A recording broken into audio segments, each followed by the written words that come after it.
Went from no minutes to averaging 25 like that. I mean, I was training. Damn. I went to visit at USF New Year's, and it was lit. It was fun. I went to Tampa. That smile tells it all, man. That smile. Y'all see that smile break out, man? That smile tells it all. Yeah. That boy had him a time on that visit. It was crazy. It was crazy. It was crazy.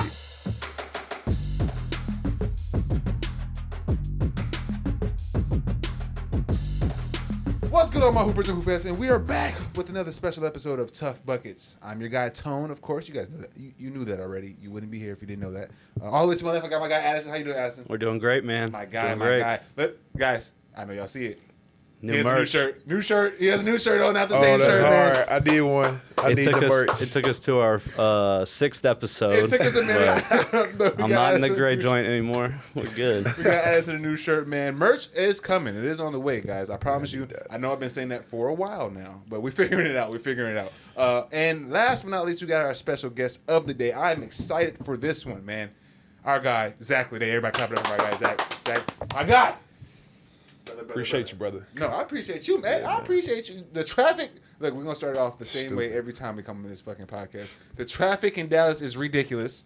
So anytime somebody pulls up on me in the middle of Dallas, downtown, I'm extremely appreciative, man. How you doing today, big dog?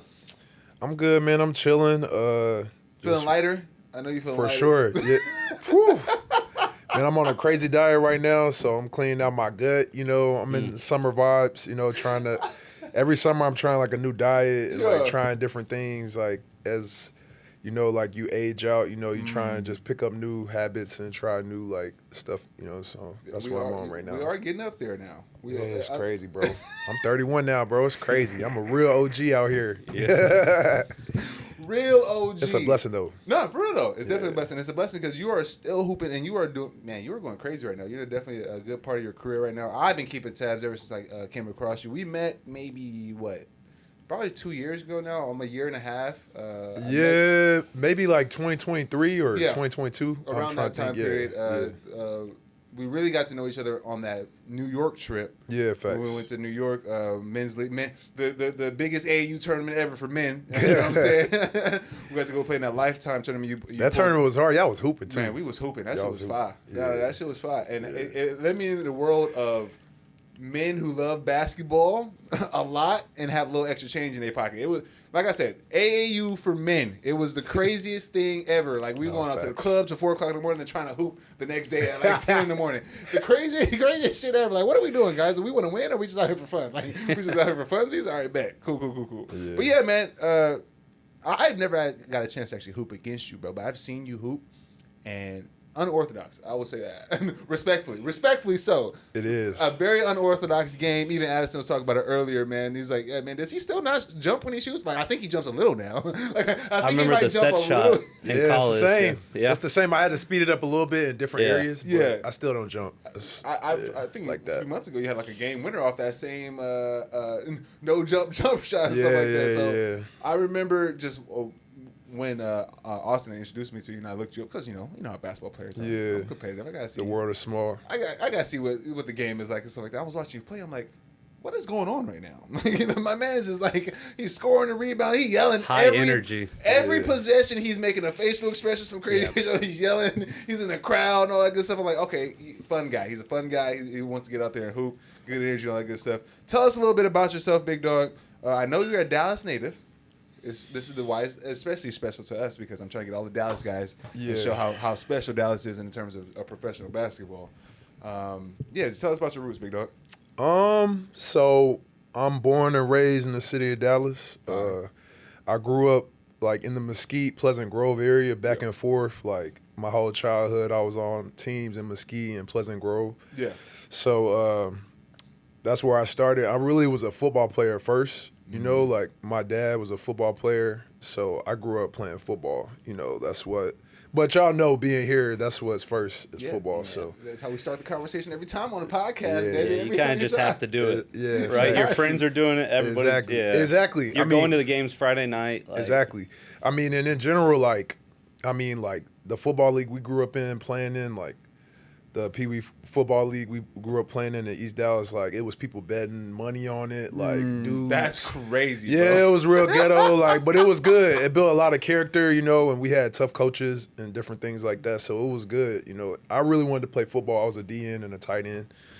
That was what I wanted to do, and then out of nowhere, I got in middle school and I hit a growth spurt. That's it.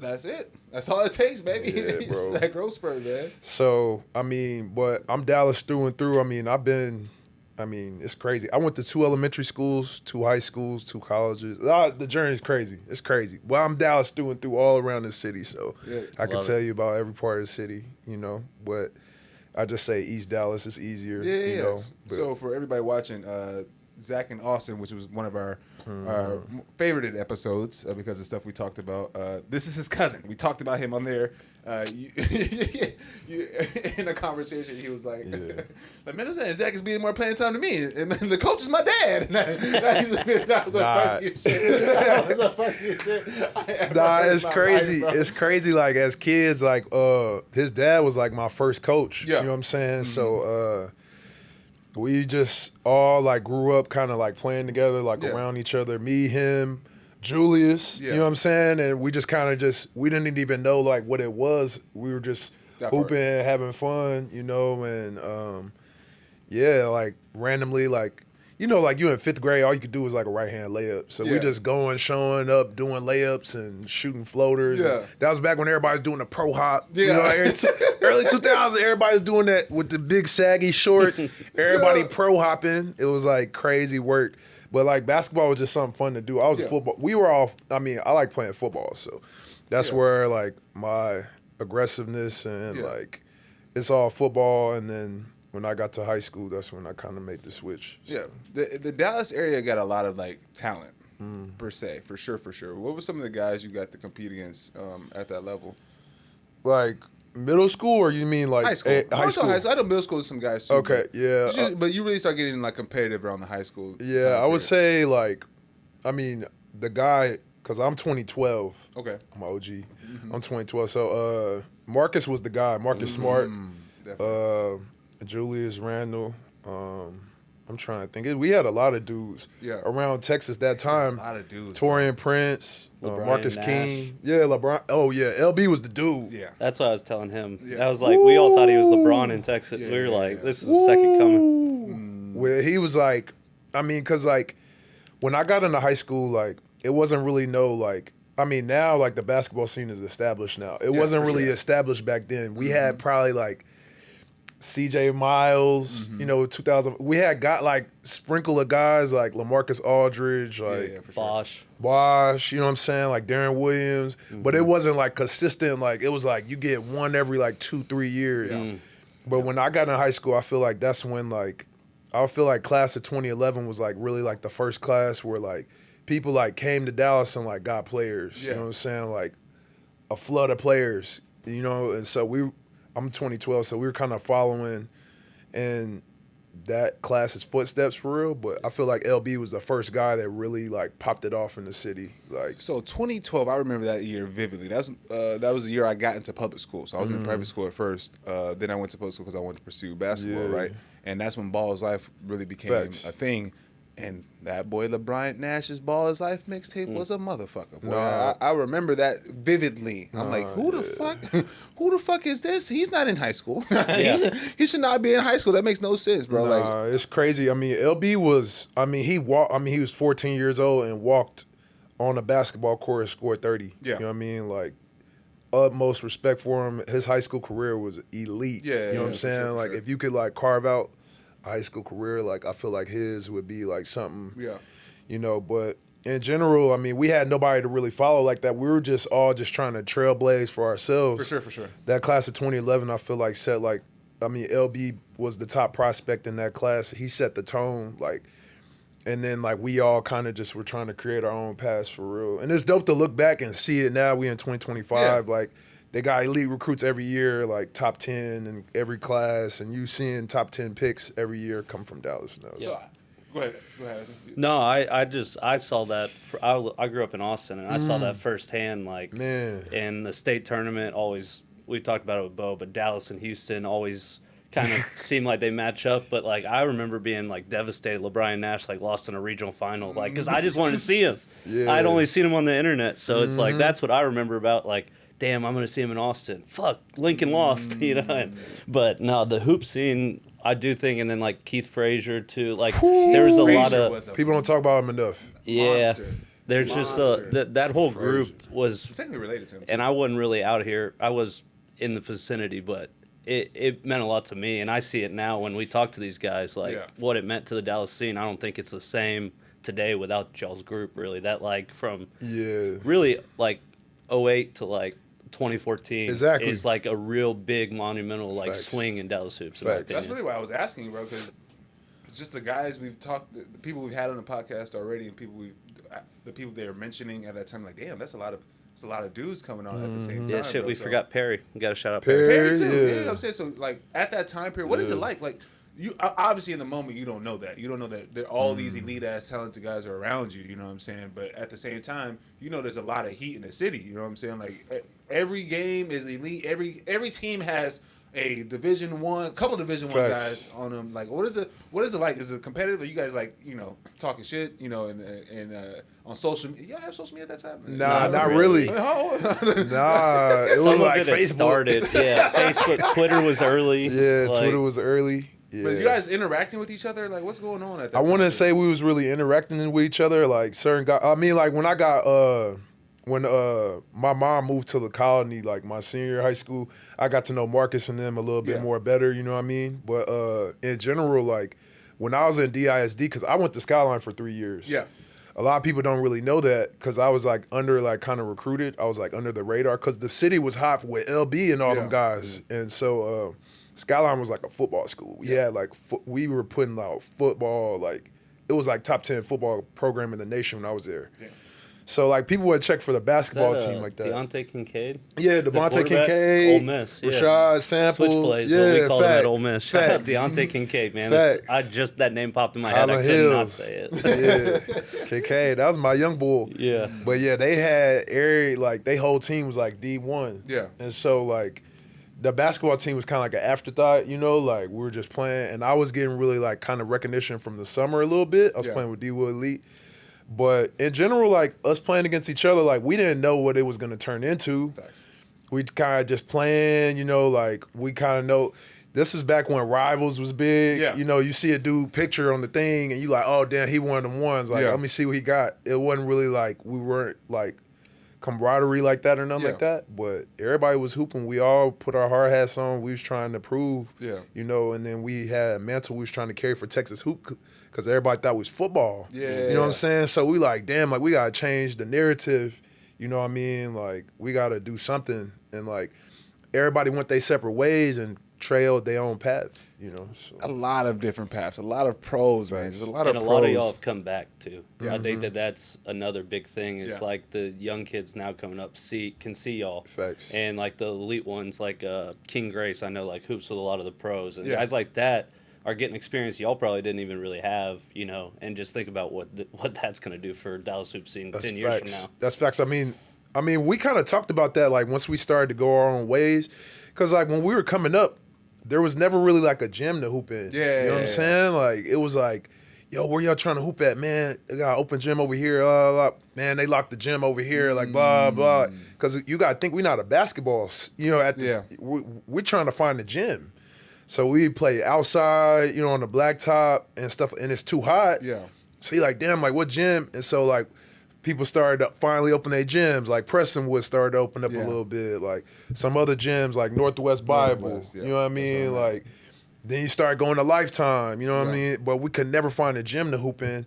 So then now, like as the scene started to shift, like some coaches started to come in and open their gym more. Then we could like build more and like come back and give back to the younger guys in the city. Just in a couple of years I've been in Dallas, it's getting better. Like I couldn't find a run anywhere. Well, obviously at the same time nobody knew where I was, but you know it's just very hard to find quality runs. You know what I'm saying? But now I'm hooping with pros anytime I need to hoop with a pro, I know where to go type stuff. Facts. So it's definitely fire to see that. All right, man. When did we know we were good? I always like to ask this. Were you good from the get go? Like, did you know you were good from the get go? Like, when does it start in your brain that I might be decent at the game? I got a crazy story, bro. So obviously, I told you I played football. Yeah. So till like 8th grade, basketball was kind of like a side hobby. Like, football season out, I'm just doing it. You know, like I just need something to do. And then I had this coach, Jason Mayo. He found me like at this court. I was kind of like goofing around like when I was in like 5th grade, but then we didn't speak for a while. And my mom saw I was starting to grow, so she was like, I'm going to bring you back to Jason. You know, like, I was in 8th grade, and it was just like, she was like, just try basketball a little bit. You know, like, if you don't like it, like, you could keep playing football. You know, you could go D1 in either one. So I was like, all right. So she, like, dropped me with Jason, and I basically stayed with him the whole summer. It was crazy. And I was, like, maybe, like, 5'10" in 8th grade. I was on the A team at this middle school over in Mesquite, and I didn't play a lick, bro. I didn't play a lick. So I was just sitting on the bench. Another one that is an ass. It was crazy. I wouldn't say I was ass, though. I was just, like, in, like, a growth stage. You know, like, I was just growing. And, like, I was at this middle school Mesquite, and the coach kind of had, like, I don't know if it was, like, a favoritism thing or nothing. But, like, it was, like, I should be playing, you know what I mean? Like, just like role player minutes. I shouldn't not be playing it lit. And so, like, we kind of seen that, and my mom seen it. And so it was kind of like, all right. So we were undefeated. My middle school team was undefeated, got to the championship, lost. But like I said, I didn't play. So it was like, all right. Like, so my mom was like, just stay with Jason, train with him a little bit, see, like, what you want to do. Like, and it was kind of like that period, like after basketball season where it's like track, you know what I mean? So I was running track, training with him. And then my mom was like, yo, you should just stay with him for the summer. And then I got on this team. He had like this little makeshift team. It was called the Nationals. And it was 16U. Yeah. And I was 13. So, like, I was the same size as them. I was growing. And I was like the same size as them. They were like 16. It was like one of them like makeshift teams. So I was just playing with them, going every day, showing up to practice. And he was training me every day. He would train me after practice, and I would just work on, like, little fundamentals and stuff like that. And I sat the bench on their team for, like, the whole summer, basically. And that's crazy. It was crazy. It was crazy because, like, middle school, I was growing, and I came back after not playing, and, like, school's about to be out, and out of nowhere, I just jumped up and grabbed the rim with two. It was, like, you know, like, random, like, what the hell? Everybody's kind of looking at me. I was like, I don't know what's going on, like, but I just ran. I was like, you know, everybody trying to smack the backboard. Yeah. I just ran up and just grabbed the rim with two hands, like, and I was like, let me see the ball. And I tried to dunk that joint. I missed it, but it was like, oh, snap. So then it was like the whole 8th grade summer, I sat at the bench with them, and I was practicing with them every day. And then kind of like the last tournament, it was kind of because I was living with Jason. I was sleeping on his floor. He had a sleeping bag. I slept on his floor the whole summer. And I grew from like 5'10" to like 6'2". Damn. And it was kind of like I could feel it a little bit, but I didn't really know, you know? I would see my mom. He trained kids all day in the city. So like he had like this trash bag of balls, and I had to get the balls. And, like, we went up to First Baptist, and he trained kids all day. So I would just be in First Baptist all day. Every time he trained a kid, rebound. And then, like, the break in between the kid, he'd be like, go over there, do, like, these drills, like, do my layups, my mic-ins, like, do, like, my touch drills, my pizza drill, and then, like, make, like, spot shots. But it was only mid-range, which is why I'm, like, a good mid-range shooter for the most part. So, and so I did that the whole day. He would have maybe like 7 workouts, and he would train me in between every workout. The whole summer out sleeping on his floor in his sleeping bag. We was going from the gym 7 a.m. to like 5. Damn. And I was on this makeshift team just sitting on the bench. We were just traveling around Texas. And I just asked him, I was like, why I don't play? Like, I mean, I'm training with you the whole summer. Like, why? And he was like, because we weren't like super good or nothing like that, but it was competitive. You know what I mean? Like, you know, we trying to hold each other accountable. And he just threw me out there at the end of the summer, like the second to last tournament. He threw me out there. I just wasn't playing. I was sitting there. I was growing. I had size 15 shoes. Oh, wow. And it was like, well, okay, let me see what he got. He threw me out there, and I had like 20. Damn. And this is a 16U team, so Yeah. we're playing 16, and I was 13, turning 14 at this time. So it was like, damn, all right. Like, and then he threw me out there again, and we got second place in this tournament at the end. Yeah. And I averaged like 25 in the tournament. It was crazy. I was cooking. I didn't know It where. hadn't got minutes all summer. Went from no minutes to averaging 25 like that. I mean, I was training, you know what I mean? So, Yeah. like, he was training me every day. So, like, it finally- wasn't really about the gameplay. You know what I Yeah. mean? It was about, like, all right, this is the fundamentals. Like, my Yeah. body's growing. I'm growing to my body. Like, I'm getting stronger naturally. Because, Yeah. like, I was also in the weight room, too. Yeah. And it just naturally happened. And then out of nowhere, we went to Skyline. Yeah. So his dad was the coach at Skyline. He was like, I'm gonna put you in Skyline. My dad's a coach. Like, so I went up in Skyline, and I got there, and I grew from 6'2" to like 6'5.5" by the end of freshman year. Shit. Yeah, it was crazy, bro. It happened out of nowhere. Y'all big motherfuckers. It happened out of nowhere. And yeah, that's when it started. I showed up to Skyline. No one knew me. Yeah. Because everybody's like, who is this? You know what I mean? Like, I just showed up, and I was just dunking, you Yeah. know, just doing everything like that. I was in the summer, just kind of continuing, and that's when it kind of started for me. Like, I was Start clicking. Yeah. Yeah. That's This crazy. motherfucker went from no minutes It was crazy.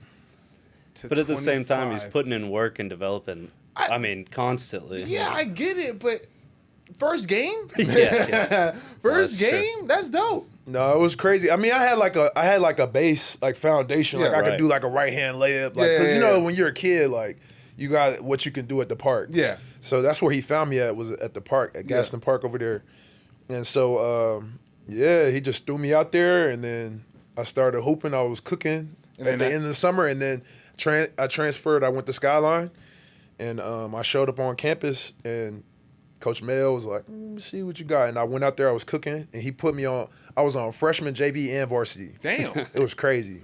I was Damn. playing 3 games, trying to play 3 games, but they didn't play me varsity because, like, something happened with, like, the district when I transferred that I couldn't play. So Gotcha, it was good. gotcha. I just practiced with the varsity, and then I played freshman and JV. As we're going through high school, when did we realize, okay, I'm Division I good? Like, I can go play in college. I mean, when I got to Skyline, I mean, like, That was always the goal?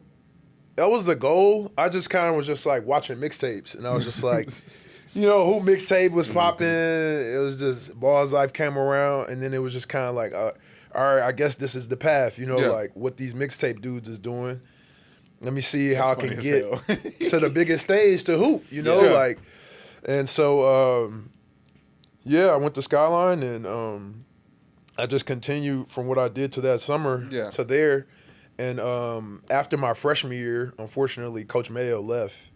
He went to another team. And so I stayed at Skyline with another coach. His name was Coach Hill. And he came in and he was like, you not shooting no threes. You're not doing nothing. When you here, you got to play big. And I was working to be a wing. Yeah. So, like, I was always training to be a wing. And so it was like one of them situations where he's like, you got to play the center. We You don't the got no tallest tall man. people. Yeah. You need to be in the paint. You blah, blah, blah, blah. And I envy these kids now. You know what I'm Yeah. saying? Like, I never had that opportunity when I was early on Right. in high school. So, Coach, how do you mitigate that? What do you do in that situation if there is obviously such a more skilled player and he's just the tallest kid on the team? I mean, Like, what do you do? You like I you, get you it. have to have him guard the biggest guy. Yeah. Like Yeah. that's going to be a non-negotiable. My thing would always be, and I've seen this firsthand. Like we had a kid at Ole Miss, Sebastian Saiz, who he actually played against, big man. He never shot a 3 till his senior year, but all 3 years I was working with him, every workout finished with 3s. Yeah. So everybody in the gym saw that. And we, of course, at that level, we're tracking everything. Like, we see the improvement. So my thing would always just be like, all right, until you get to, like, this benchmark of where you're consistently hitting, you know, and spot shooting, you know, at whatever the number is at high school. I don't even know. That's hard for me to think about. But I would just give them a benchmark to work towards. All right, when you get to here, then you get the freedom, right? Like, Facts. that's where I've always – and I'm a little bit more new school for a coach, right? I'm younger, but like if you prove to me you can do something, then you get the freedom. But until you prove to me, then you're gonna do what I know you can do, right? That I can trust you to do. Man, I don't like that answer. Hear me out. I mean, you gotta think. This is like 2010, bro. Yeah. Wasn't nobody shooting that. threes like that. Nobody. It was still two bigs in the paint. Yeah. And you go get a Derrick Rose and go get a John Wall and go get a explosive Russell Westbrook or something like that and just run to the paint and just monkey dunk. You know what I'm saying? Like, and you got 2 7-footers. So, like, he's like, don't shoot no threes. I want you just run the paint, run the floor. Like, and so I'm like, all right, like, I come to high school and I'm this. I go to AAU and I'm on the wing. Yeah. I'm playing the 3, you know what I mean? Like, I'm grabbing it, pushing, you know what I'm saying? Like, I'm assisting, doing everything, dribble, pass, and shooting.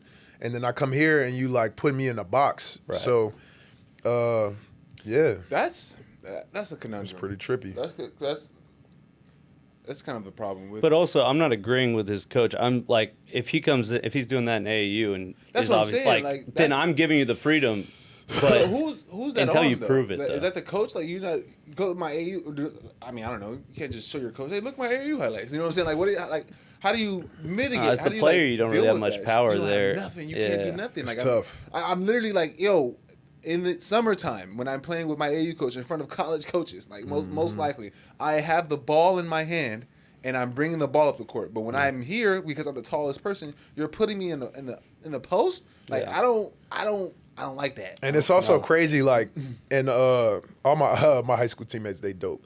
But it's like, how many of these guys are gonna go D1 playing basketball? Let's be real. Yeah, like, how many real. guys are gonna, like, go to another level playing basketball? You know what I'm saying? And so, like, do you kind of, like, bend to your best player's needs, or do you try to just, oh no, this is my team, I don't want you to do it? Yeah, like, hey, shout out to Coach Jay. I will say this: not the one and only. My favorite coach of all time definitely did that. He bit the entire team for me, and that's why I say I don't get it, bro. Because I was one of the taller kids. I was probably the second tallest kid. We probably had a center that was bigger than me or taller than me. But I got to do whatever the fuck I want because I was legitimately probably the only person that had a real chance. My guys, I love y'all so much. Really had a chance to go like Division I. Let's just keep it. And he basically like sold his job out on that type of shit. Shout out to Coach Jay. I mean, I feel like it's got to be a happy medium because it's like, there's also got to be discipline, but it's like, all right, because like then when you get to them higher levels and you can't do whatever you want, then you struggle. You know what I mean? Boy, like, yes, sure. Tone, Tone for sure. Speak to Tone for sure. Speak to the kids out there for sure. 1,000%, man. I always say that the coaching aspect of the basketball game is always hit or miss, without a doubt. Especially when you're dealing with real talent. Like when you deal with real talent on a team, you have a real talented player on your team. Knowing what to do with him, not being selfish enough to only care about your career. Like, I can really win some games this year, or like, yo, can I really get this guy better and get him to another a higher level? That's a lot of responsibility. And the good ones can combine both, right? Yeah, win facts. games and develop. That's the key factor. That's why I will not be coaching. Okay, that's why Tone will not be coaching. It's not an easy job. It's not an easy job. It's not. That's why I just quit that shit. That's why I got out of college coaching. I did 9 years of that. I'm That good. shit is not easy. All right, man. Let's jump into your college career, baby. First stop is Florida, correct? Yeah, South Florida. Florida. I'm sorry. Yeah. That is your first stint. How did we end up there? So, I finished Skyline, right? Yeah. My junior year. My mom is like, we need to move. She's like, we need to move. So I'm like, all right. Yeah, I want to move. So I'm like, all right. So my mom moves to the Colony for my senior year of high school. That's when I go there and like I get broken out the box. You know, I was averaging like 15 at Skyline, 15 and like 10, you know. Yeah. But then when I get to the Colony, that's when it's like the 25s, the 30s, like that's when it started like, all right, like, wow, what's going on? Like this guy's, and I give a shout out to Cleve Ryan. He let me just hoop. He let me just do my thing. And then that's when my offers came in, was like early, like senior year. Yeah. Early senior year, I got, because I was an underrated guy. And I kind of slipped through the cracks. And I started getting some big offers. I went to visit at USF New Year's, and it was lit. It was fun. I went to Tampa. That smile tells it all, man. That smile. Y'all see that smile breakout, man? That smile tells it all. That boy had him a time on that visit. It was crazy. And I feel like I would say I made probably a non-basketball decision to go there, you know?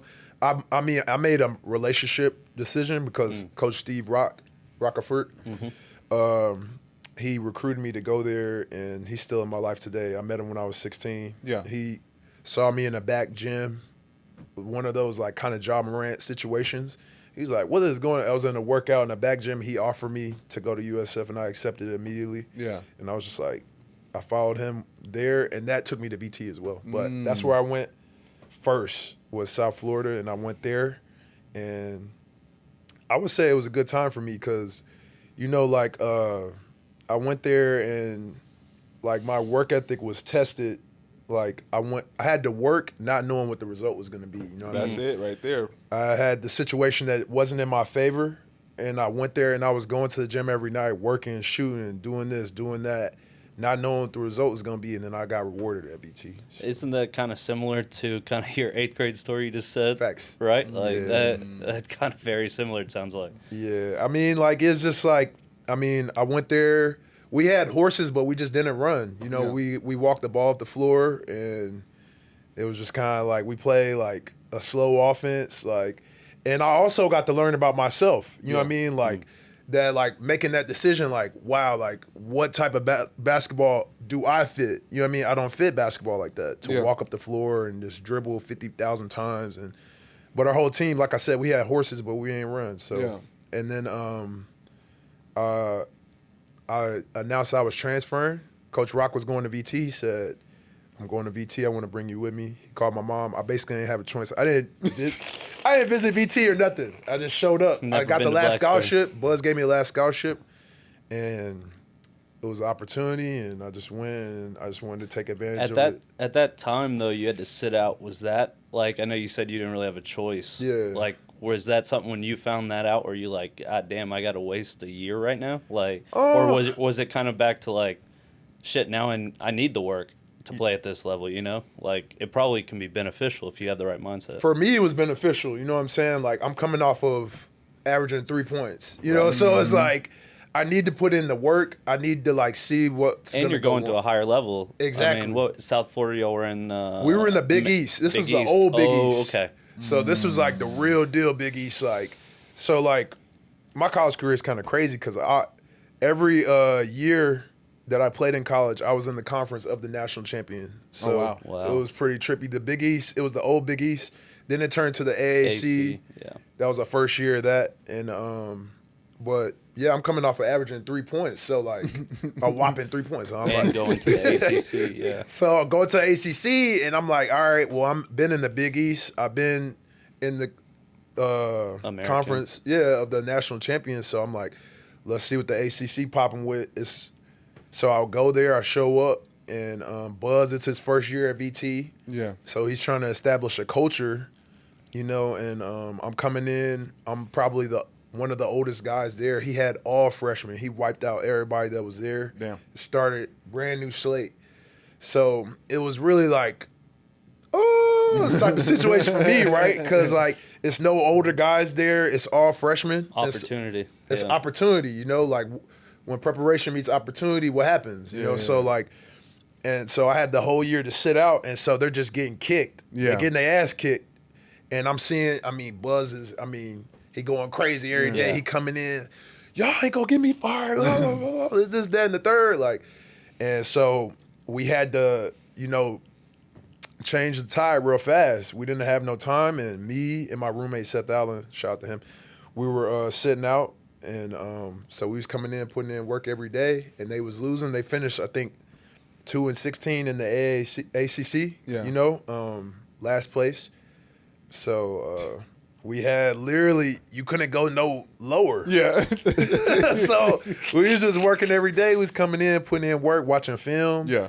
Seeing what he did with those Marquette teams. I was trying to emulate what he did with like Jay and Jimmy and Wes Matthews and all those guys. And so I was just trying to take that on. And that's where my film study started. Yeah. And he told me how to like use my energy toward the right way. Yeah. You know. to winning. Yeah. Because like at South Florida, I was in a losing program and my energy wasn't used the right way. I also didn't know how to use it. And so he kind of told me to like hone that in and like use it to put it towards winning and leadership as well. Yeah. He got me on like all the leadership stuff, and that's what helped me a lot. Do you think he's like just obsessed with building these programs? Like that, like what you just described, coming in and like new slate, new culture, and establishing that? Because it seems like every time he gets it built up, he leaves. Yeah, I mean, Like he likes. just did it at A&M. He did it at VT. Like you look at VT, 11 and 22, 20 and 15, 22 and 11.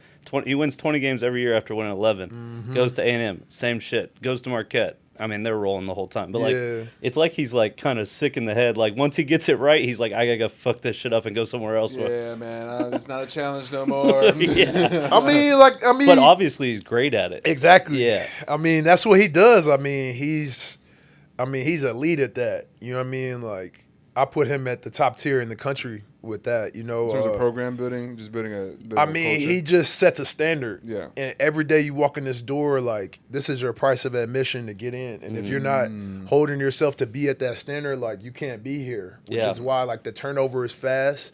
You know, like, obviously the turnover is fast in general now with NIL and stuff like that with college kids and stuff. So, but, like, he was on that. If you're not living to the standard, like, this is what you got to be to even be here, to, like, participate in what we doing. Yeah. And so, like, everybody feels like it's like a dog-eat-dog type of you're thing. on edge and trying to prove it every day. Exactly. And so when you look at the guys that lead his programs, like, they go do great at high levels, you know? Yeah. Because, like, you're in, like, a standard set every day, and, like, you kind of, like, live by that, and you live by, like, those means and principles, and you take that into the real world and take that into the NBA, the EuroLeague, The like professionalism. exactly. Of it. And it's not a lot of people live by those standards. You know, a lot of people are just getting by. Yeah. But Buzz don't do that. Buzz wake up at 4 a.m. He in the weight room. He going crazy, trying to out bench what he benched yesterday, and then he gonna hold you accountable. He gonna yell at you for 2 hours. Then we're also coming in. We coming in the film room. We doing film study, and he's bringing these speakers. We studying things that like it's constantly like, how can I be better? You know what I mean? And when he got somebody that drilled that in your head for 3 years, like, you constantly wake up with that mentality, you know, when you go into the real world. And I think it's great because he also make young men. Yeah. So that's definitely a caveat there that we didn't talk about. Winning games, getting players out there, and then also making people good people. Woo. That's very fucking important. he man. elite at that. Because I don't think people realize how much time players spend with coaches, especially if you're like really want to make basketball like your life. You spend a lot of time around coaches, bro. And when you're a sponge at those ages, you're gonna soak up bad habits or good habits. It's gonna be one or the other.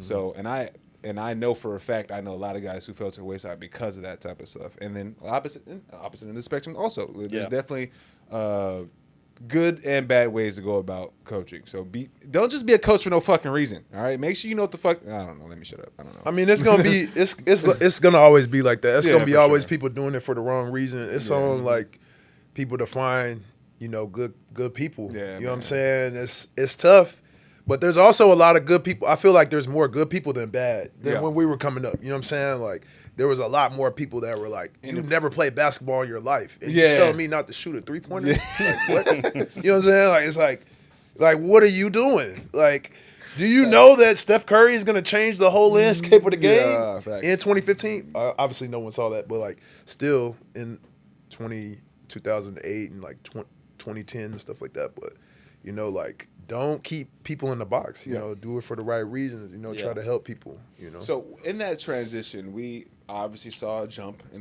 we took a year off, of course, but to get better, like I said. But still, we went from 3.5 to 15 our senior year in a bigger. That was his junior year. Senior year, he averaged 17. Yeah. Holy shit. Yeah, it was crazy. Oh, I read the stats wrong. Oh, I'm so sorry. Nah, Damn, it was crazy. It was crazy. It was crazy. Damn, sir. No, it was That's crazy. not normal. That's not no. The ACC was popping too. It was. Who was real playing dudes. at that time? Who was some of the guys playing at that time? Donovan Mitchell, Jason Tatum. Who was that? I mean, North Carolina won a title. They lost the year before. Villanova hit the buzzer beater. Yeah. That was my junior year, and then they came back and won it senior year. Who else was there, man? Syracuse was good. They had Syracuse. Malachi I've always wanted to go to Richardson. Syracuse for some reason. Uh, Malachi Richardson, yeah, he was a bucket. He was definitely a bucket. I was expecting him to have a decent like NBA career for sure. Malcolm Grayson Brogdon Allen. was player of the year. Brogdon, Justin Anderson, Justin Anderson too.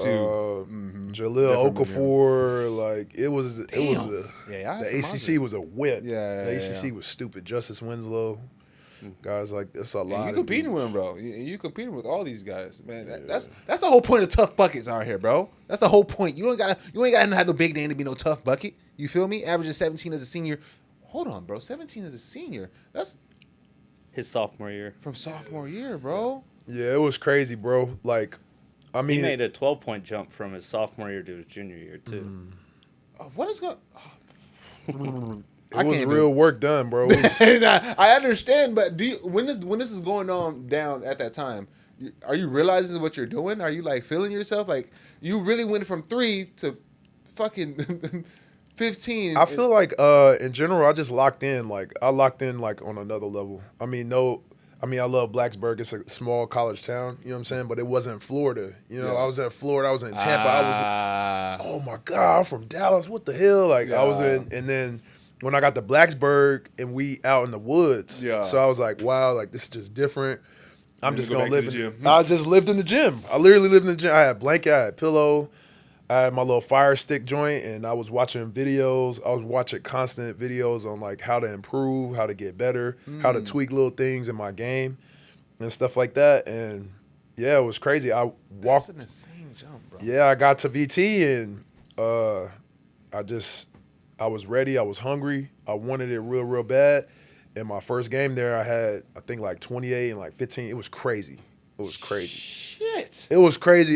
It happened fast. Kind of like what I was telling y'all before, like when I got to the colony, it was like kind of like I was put in a situation where like they took the chains off me. You know Wait, what what'd you say you had in your first game? It was like 20 something. 26 and 15. Yeah. Yeah. I remember I knew it was close. Disgusting, bro. It was crazy. Like I'm telling you, like, and you gotta think like everybody's looking at me as like, oh, he's the guy that took the last scholarship. He averaged 3. And Yeah. like I was putting the work in every day, and like I came in and I set my standard. I set for what I wanted to be, which was a leader, you know, and I wanted to be looked to the right way, and I wanted to set the right example for the young guys because we had a young team. We had all freshmen. Yeah. So like they were looking at me as like the experienced guy, quote unquote, even though I averaged 3, I was in the Big East and the AAC with the national champions. So they like, well, we don't know nothing. Yeah. So like we're just trying to build a culture, bro. And like for me to be one of the older guys, I got to set an example if I'm trying to build a culture. Yeah. Like you said, Buzz building programs. Yeah. So Buzz pulled me to the side and he cussed me out, and he was like, do you want this? Basically, in a very explicit way. And I was like, hell yeah, I want that shit. You know, and he was like, I'm gonna hold you accountable every day. I'm gonna set that standard every day. And a lot of days it was a lot of high intensity and a lot of like, if you walk in the gym, like, what the hell is going on? It's yelling, it's this, it's that. I mean, you know, you've been with AK, so you've seen like those environments, you know, when coaches is holding people accountable, especially the leaders. And Best way I can describe it is just everybody's on edge. Yeah. You know, like you just have to be like on your fucking shit. Like You paranoid. the managers to the best player. Like everybody in that Exactly. building is like, I cannot fuck up today. I can't because this is the standard. Yeah, you know what I'm exactly. saying? Like, and this is, I gotta be at, and if he see me at this, he gonna pull my card, and I can't have that. You know what I mean? Especially if you're a guy, because I feel like some guys, players are different. You know, some people don't like to be overcoached. Yeah. Some people like to be coached. Like, what do I gotta do, coach? Well, I'm not one of those guys. You don't gotta overcoach me. I'm gonna over prepare so much that you might not even want to talk to me. You know what I'm saying? Like, I don't gotta say nothing to Zach. You know what I'm saying? Yeah. Like, cause like I know he know. Yeah. And when I mess up, it's like, all right, he's not gonna mess up again. Yeah. That's very rare. You know what I Yeah. mean? Like, and if he mess up, he gonna learn fast. Like his learning Yeah. curve is faster than Yeah. like this That's guy a skill, over here by the way. who I gotta hold For his sure. hand. You know what I mean? Like That it is is a skill. It's a fucking skill. If the coach doesn't have to tell you something more than once, That is a skill. 130%. Oh God, I've been a part of teams where even just repeating plays, like even shit like that, just like having to spend 10 minutes to repeat one part of a play, like you could see a man's minutes drop in that practice as he's repeating. Like, God damn, bro, this is real bad. It's definitely a skill. Hear it once, put it in action after that. Yeah. Real quick though, because we rambling in here. I know. No, I mean it's And good. we got It's on good the basketball college talk. stuff, though. That's where I'm not gonna ever stop. It's Yeah. good basketball stuff, man. Good It's basketball the stuff. fire, man. You going through the fire to get to where we are now. Yeah, that you know what I'm part. saying? So Yeah, that part. it's important because you're building a foundation. And I think what I like too about what you've talked about is like, although you were good, like the times that you had to kind of step aside and really put that work in is like why you're still playing today. Yeah, facts. You know, and Facts. I think so many kids nowadays, because you can transfer and play right away, like some of them could use that, man. Yeah, like, no doubt. A lot of them could use Buzz cussing their ass out and staying and sticking around and figuring out how to get through that, you know. And then I wanted to touch on, man, like one of the first things that pops up from your Virginia Tech career is Buzz's emotional senior night with you. And I always think, like, when you coach that way, if you don't have that background where, like, you know I'm doing this for your best interest, it's really hard to get through to most guys.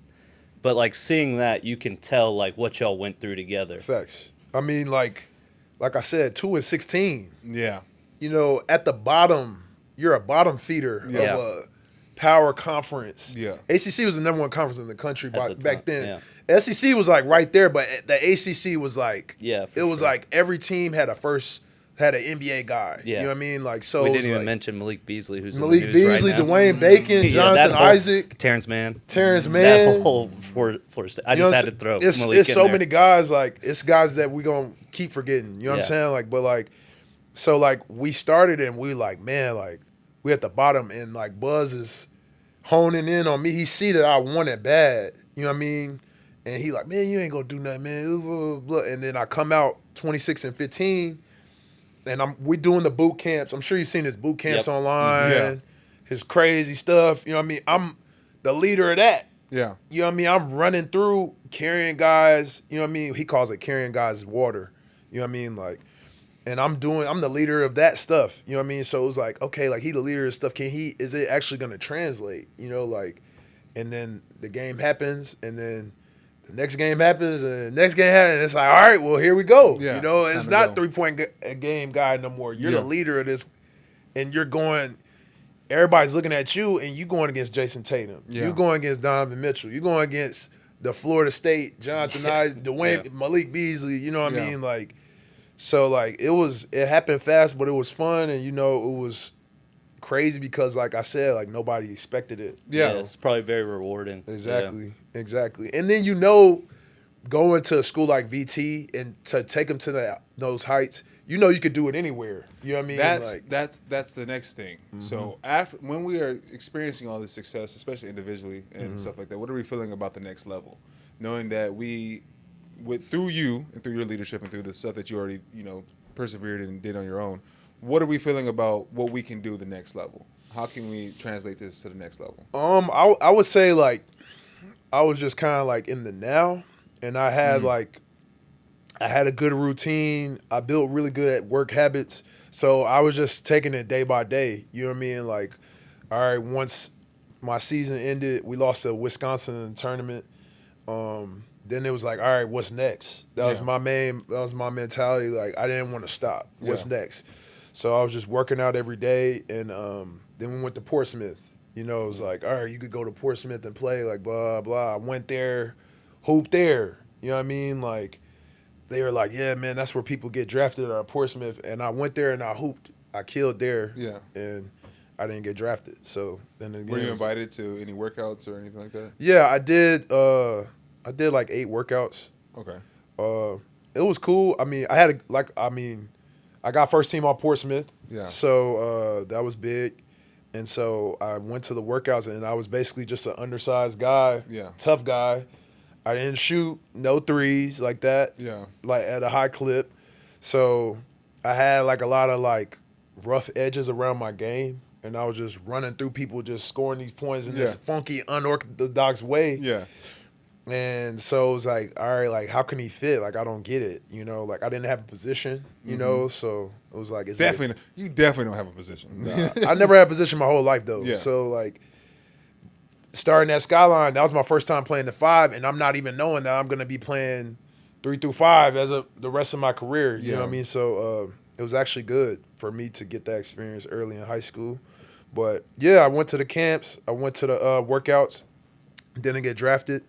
I was with a small agent then, and so like he couldn't even get me in the summer league, which is kind of astronomical. Yeah. But that's when I just went straight to Europe. I was like, all right, I guess I'm gonna just go to Europe. And we started off with a banger. First job, first place. We are in Israel. By the way, which is one of the more highly talked about spots in terms of Europe and just like the style of play is more likable than other parts of Europe and all that good stuff. How did we like it? Well, what was our experience out there? Oh, it was cool, man. I went out there.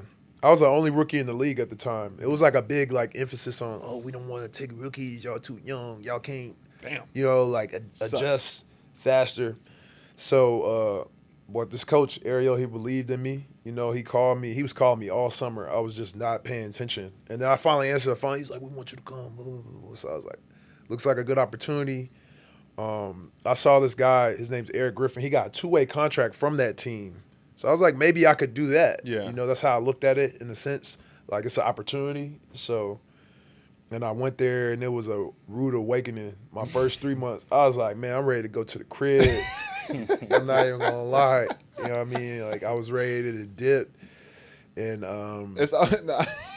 it was crazy. Yeah. It was crazy. So, I mean, it was insane. It was one game a week. We were just practicing like we were doing 2 a days. There it is. And I was like, bro, maybe this is just not for me.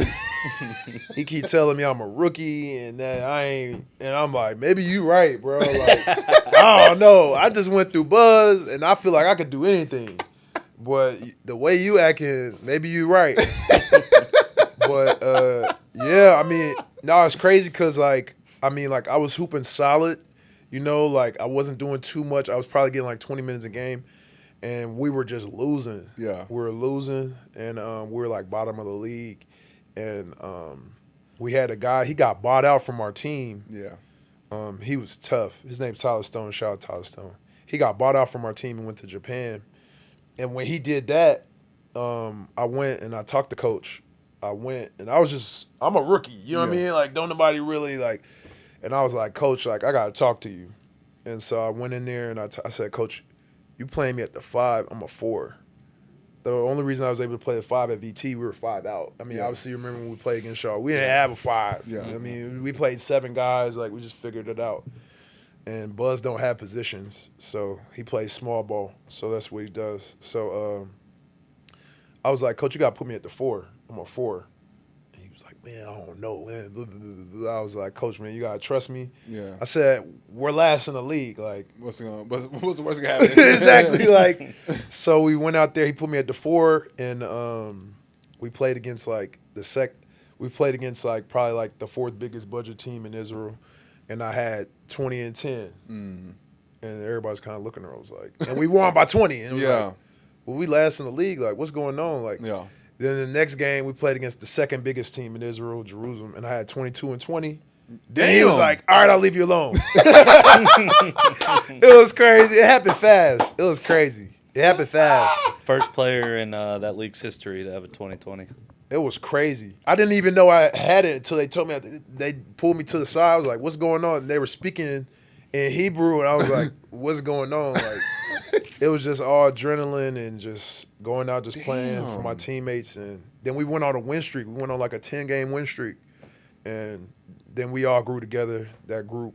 You are the epitome of what opportunity, or what did we say earlier?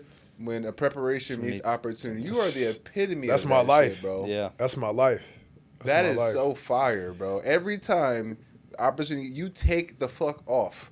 Yeah, that's my life. That's already 3 times already just in today's conversation, bro. That's fire, bro. That's my life, bro. Like, it's just, I have reps at it, you know, and I just, when you build good habits and you build good foundation, your habits eventually, you know, continue to bleed over. Yeah. obviously, like, you don't do the same thing. You try to grow year by Yeah. year. And Only thing undefeated in basketball is work. Like, Exactly. When you put it in the work, like it's not complicated. There's Yeah. one Real way to talk. get better. Real talk. Get in that gym. The real talk. Addison out here dropping bars, guys. Addison's out here dropping bars. That was The nice. coach comes out with me every now and then. The coach speak like I'll start speaking coach cliches. Yeah. That's fire, bro. Yeah, nah. Damn. Yeah. So after that, 10 game winning streak after being 10-game win streak. We take off. I think we finish like 4th or 5th in the league or something like that. And we play this explosive playoff series. We lose like in the final minute of the I think it was like game 4 or something like that. Yeah. We lost in like game 4. And I got first team All Israel. Yeah. Rookie.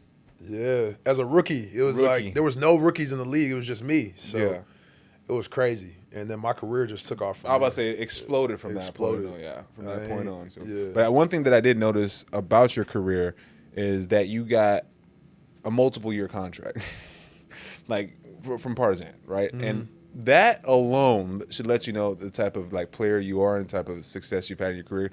They don't be giving them bitches out. They don't be giving out multiple year contracts at all. Maybe like 1 or 2 or 2. You got a 3-year contract. I think that's fucking fire, and that just speaks to how important you are, like your playing style, and how you and what you bring to a team and all that good shit. Explosive of a career from just from what I was looking at today, bro. What do you think it is that you bring to a team? What is it about you that helps a team win? I just try to I know the first thing that I bring is toughness. You know, that's like immediately, you know, like I'm walking in the door, like that's what I got to be. Yeah. And then that toughness goes into like culture building, you know, just trying to be a good, like keep the locker room good. Yeah. Keep everybody together and different things like that. And then just being reliable, you know. Yeah, there it is. You don't like got to look at me and be like, man, Zach not going to fight. You know what I'm saying? Like just trying to just be there, just be for all my teammates.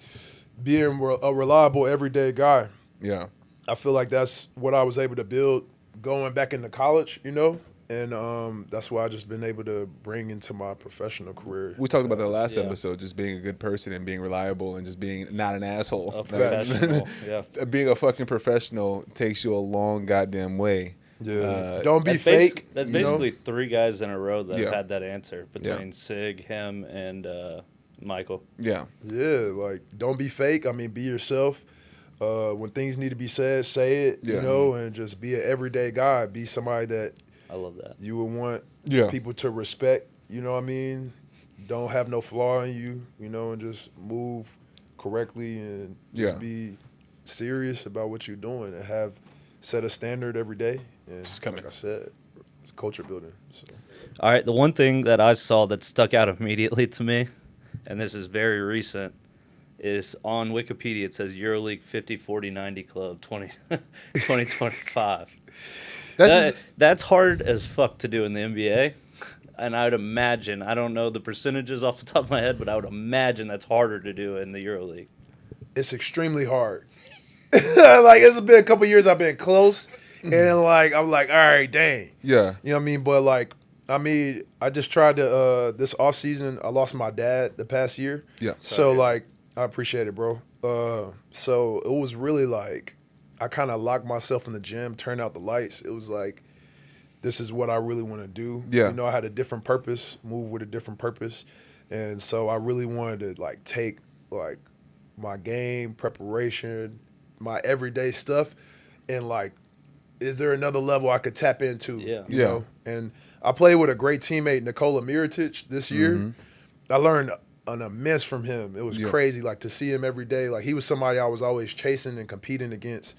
And to play against him every day, to see his routines, to see his little different things that he did every day, I feel like that helped me out a lot and helped push me forward as far as into what I was doing to like take like things from teammates and stuff like that to help my shooting go to another level.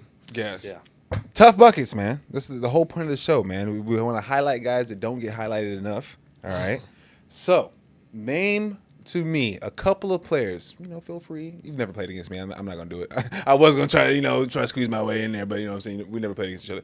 Name 3 TUF Buckets that you've played either with or against in your career that are not household names. I'm gonna say I'm gonna give a shout out to LB. For sure. He was the standard. Coming up in high school. Since we touched on that, I give a shout out to him because LB will be on the show soon too, guys. I'm working with his him, non-responsive ass. He don't respond to no text messages. God damn it! But yes, for sure. I mean, I would say definitely he set a standard like in high school. You know, like for like guys in the Dallas area, DFW area, where we was chasing, trying to like keep up with each other and compete with each other. I would say. You said play with and play against. Either or.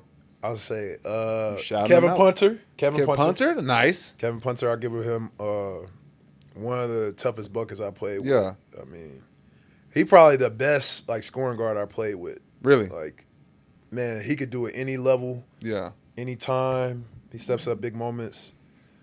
Everything. He's another a killer. Guy that kicked our ass at Ole Miss. Killer. Hey, nah. keep taking L's on this show from our Ole Miss days, man. Nah, he a killer. Like, yeah, he was, man. By any means, any capacity, like he's a real deal killer. Yeah. Mad ultra respect for him.